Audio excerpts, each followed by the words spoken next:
Hello friends, good morning all of you. कैसे हैं आप सब लोग? आई होप कि सब बढ़िया होंगे।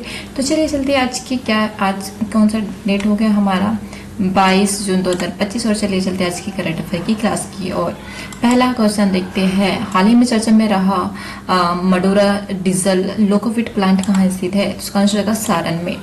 इसके कुछ पॉइंट्स देख लेते हैं। 20 जनवरी 2025 को सारण में मडूरा स्थित लोकोविट फैक्ट्री में बने डीजल इंजन को विदेश भेजने के लिए हरी झंडी दिखाई गई, जिसे प्रधानमंत्री मोदी ने 20 जून 2025 को सारण के मडूरा स्थित लोकोविट लोकोमोटिव फैक्ट्री में बने डीजल इंजन को विदेश में भेजने के लिए हरी झंडी दिखाई। इसे पश्चिमी अफ्रीकी देश में गिनी को भेजा जा रहा है। इस सिलसिले में एक अपना जो प्लांट है मेहहोरा है में जहां डीजल मोकोविट बनाया जाता है, जो इकोमोटिवेट निर्यात के लिए बनाया जाता है। सेकंड क्वेश्चन देखते हैं। हाल ही में राष्ट्रीय तपोवन और राष्ट्रपति तपोवन और राष्ट्रपति निकेतन कहाँ स्थित है? तो इसका आंसर हो जाएगा उत्तराखंड में। देहरादून में राज्य मार्ग में स्थित राष्ट्रीय तपोवन हिमाचल की तलहटी 19 एकड़ में विस्तारित राष्ट्रीय भू संपदा का एक हिस्सा है और यहाँ आध्यात्मिक आश्रय स्थल है। पारिस्थितिक संरक्षण को प्रोत्साहित करता है। भारत के राष्ट्रपति श्रीमती द्रौपदी मुर्मू ने आज 20 जून 2025 को देहरादून में राष्ट्रपति तपोवन और राष्ट्रपति निकेतन के उद्घाटन समारोह में भाग लिया। उन्होंने आगंतुक सुविधा केंद्र, कैफेटेरिया को और स्मारकों को दुकान में लाया गया। ठीक है, नेक्स्ट पॉइंट देखते हैं। अपने 3 दिवसीय देहरादून यात्रा के दूसरे दिन आज राष्ट्रपति द्रौपदी मुर्मू ने वहां राष्ट्रपति तपोवन और निकेतन उद्घाटन किया। उन्होंने आगंतुक सुविधाओं केंद्र के लिए कैफेटेरिया समेत जन सुविधाओं का भी उद्घाटन किया। ठीक है, प्रश्न नंबर 3 देखते हैं। हाल ही में पेमेंट बैंक को डिजिटल भुगतान पुरस्कार 2024-25 से सम्मानित किया गया। किसे? तो इंडिया पोस्ट पेमेंट बैंक को डिजिटल भुगतान पुरस्कार 2024-25 प्राप्त हुआ। इंडिया पोस्ट पेमेंट बैंक को वित्तीय वर्ष 2023-24 में अपने प्रदर्शन के लिए विशेष उल्लेख पुरस्कार भी मिला। ठीक है, संचार मंत्रालय ने डाक विभाग के अंतर्गत 100% सरकारी स्वामित्व वाली संस्था इंडिया पोस्ट पेमेंट बैंक को वित्त मंत्रालय द्वारा प्रतिष्ठित डिजिटल भुगतान 2024-25 से सम्मानित किया गया। ठीक है, भारत सरकार ने संचार मंत्रालय के लिए अंतर्गत एक डाक विभाग संचालित किया। इंडिया पोस्ट बैंक में IPPB को वित्त मंत्रालय वित्त सेवा विभाग DFS द्वारा डिजिटल पेमेंट अवार्ड से सम्मानित किया। ठीक है, प्रश्न नंबर 4 देखते हैं। हाल ही में हिंदी भाषा के लिए साहित्य युवा पुरस्कार 2025 किसे मिला? जिसका आंसर होगा पार्वती तिर्की जी को। साहित्य अकादमी में युवा पुरस्कार 2025 में शामिल साहित्य पुरस्कार 2025 घोषणा की है। हिंदी के युवा पार्वती तिर्की ने कविता संग्रह फिर उगना को हिंदी में बाल साहित्य के लिए सुशील शुक्ल की पुस्तक एक बेटे 12 के नाम चयन किया गया। मुख्य बिंदु था साहित्य अकादमी 2025। अंग्रेजी भाषा में अद्वैत कतोरी को मिला। उपन्यास में Siddharth the boy who become the Buddha के लिए दिया गया। और हिंदी में पार्वती तिर्की को फिर से उगना कविता संग्रह के लिए झारखंड की डॉक्टर तिर्की 2025 साहित्य अकादमी पुरस्कार से चयनित किया गया। ठीक है, प्रश्न नंबर 5 देखते हैं। हाल ही में gender budgeting knowledge hub portal किसने लॉन्च किया? उसका आंसर है महिला एवं बाल मंत्रालय ने। केंद्रीय महिला एवं बाल विकास मंत्री अन्नपूर्णा देवी ने गुरुवार को जेंडर बैंटिंग नॉलेज हब पर नामक एक पोर्टल लॉन्च किया गया, जो जेंडर बजटिंग प्रक्रियाओं से संबंधित है। चुनाव के लिए आधारित भंडार के रूप में काम करेगा। नेक्स्ट पॉइंट इस केंद्रीय मंत्री एवं बाल विकास मंत्री ने मंत्रालय द्वारा विकसित जेंडर में पोर्टल भी लॉन्च किया। ठीक है, 20 जून 2025 को महिला एवं बाल विकास मंत्रालय द्वारा जेंडर बजटिंग नॉलेज हब आधिकारिक रूप से शुभारंभ किया। ठीक है, प्रश्न नंबर 6 देखते हैं। ये रहा हमारा प्रश्न नंबर 6।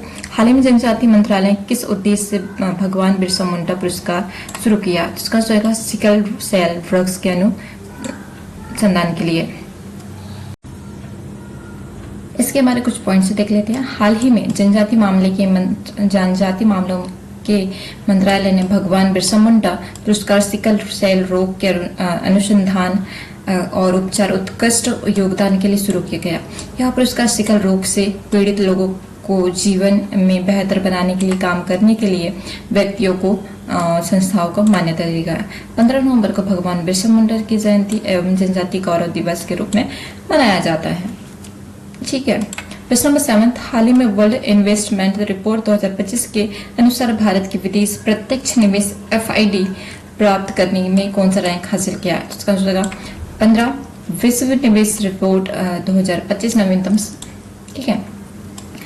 संयुक्त राष्ट्र व्यापार एवं विकास की निवेश 2025 के अनुसार 2024 में प्रत्यक्ष विदेशी FID के लिए शीर्ष वैश्विक गंतव्यों में भारत एक स्थान ऊपर उठकर 15वें स्थान पर पहुंच गया। हालांकि प्रवाह मामूली गिरावट के साथ 27.6 बिलियन डॉलर रहा।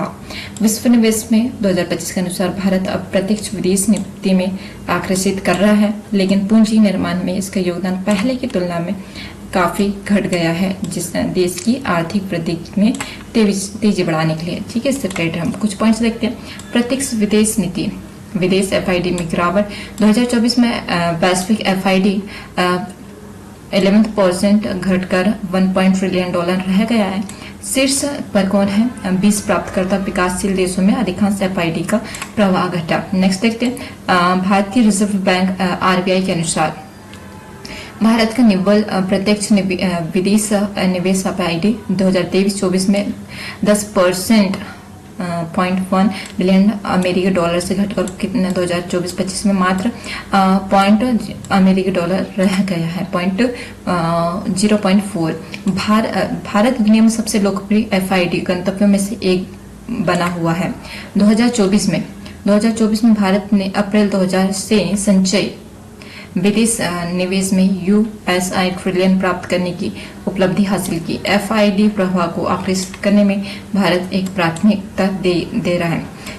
नेक्स्ट पॉइंट, स्थिरता के बावजूद भारत विश्व स्तर पर 15वें स्थान पर पहुंच गया है। 2023 में वो 16वें स्थान पर था। पैसिफिक FID प्रभाव में 11% की गिरावट आई है। ठीक है। प्रश्न पॉइंट नंबर नेक्स्ट, भारत के वित्तीय वर्ष 2024-25 बिलियन अमेरिकी डॉलर से अधिक का प्रत्यक्ष विदेश नीति FID प्रवाह में दर्ज किया गया, जो पहले वर्ष में 40.4 मिलियन डॉलर अमेरिकी डॉलर 13% की। ठीक है। नेक्स्ट क्वेश्चन, हाल ही में नीरज चोपड़ा ने पेरिस डायमंड लीग में 2025 में कौन सा पदक जीता? जिसका आंसर होगा गोल्ड। प्रश्न नंबर 25, पेरिस डायमंड लीग विश्व स्तरीय एथलेटिक फ्रांस की राजधानी लौटने पर 6 सितारे नजर आए। ठीक है। 2 बार ओलंपिक मेडलिस्ट नीरज चोपड़ा ने पेरिस डायमंड लीग पर अपने नाम किया। पेरिस पहले ही राउंड में 88.46 मीटर का थ्रो फेंकर जीत सुनिश्चित कर ली। वह इससे पहले उन्होंने 90.23 मीटर थ्रो किया। नेक्स्ट देखते हैं, नीरज चोपड़ा ने पेरिस डायमंड लीग 2025 में स्वर्ण पदक जीता। ठीक है। भारत के भाला फेंक स्टार नीरज चोपड़ा ने कल रात स्टेडियम वेस्ट विलेज सेबेस्टियन चालेटी में पेरिस डायमंड लीग 2025 की पुरुष भाला फेंक प्रतियोगिता जीत ली।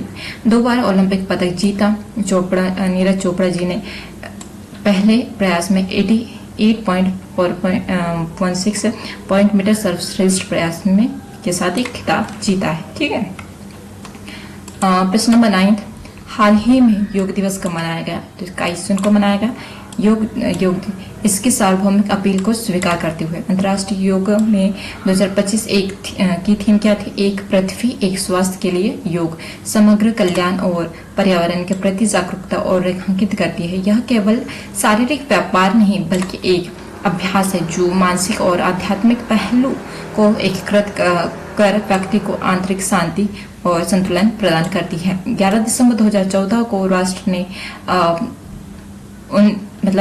131 द्वारा 21 जून तो अंतर्राष्ट्रीय योग दिवस के रूप में घोषित किया।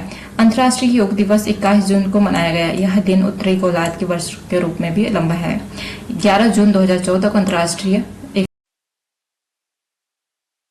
यह दिन उत्तरी गोलार्ध में सबसे लंबा दिन होता है। यह योग मनुष्य और दीर्घायु को बढ़ाता है। ठीक है। 11 दिसंबर 2014 को संयुक्त राष्ट्र की 177 सदस्यों द्वारा 21 जून को चुना गया। ठीक है।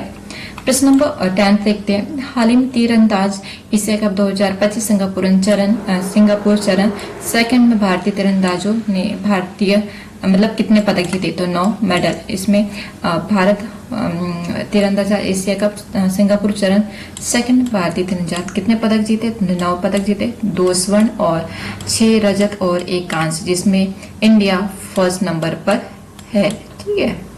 तो थैंक यू सो मच दोस्तों। आज की वीडियो हम यहीं समाप्त करते हैं और मिलते हैं कल नई वीडियो के साथ में। Thank you so much.